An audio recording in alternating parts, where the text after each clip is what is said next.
রক্ষা করতে গিয়ে প্রাণ গেল যেমন, তেমন তারা কিন্তু রাস্তায় প্রতিবাদে সামিল হলো। কার্যত বলছে সবাই এত বড় বন্ধের আগে হয়নি।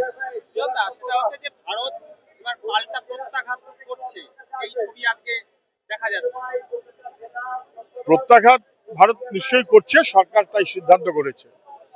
পুলওয়ামার পরপর একটা বালাকোটের ঘটনা আমাদের সবার মনে আছে, কিন্তু পুলওয়ামাকে নিয়ে যে প্রশ্নগুলো উঠেছিল তার উত্তর কিন্তু আজও পর্যন্ত হয়নি। সেগুলো চাপা পড়ে যাবে না তো?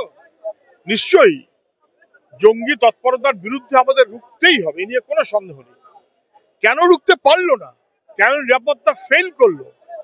কেন এতগুলো নিরীহ মানুষের প্রাণ গেল, পর্যটকদের প্রাণ গেল?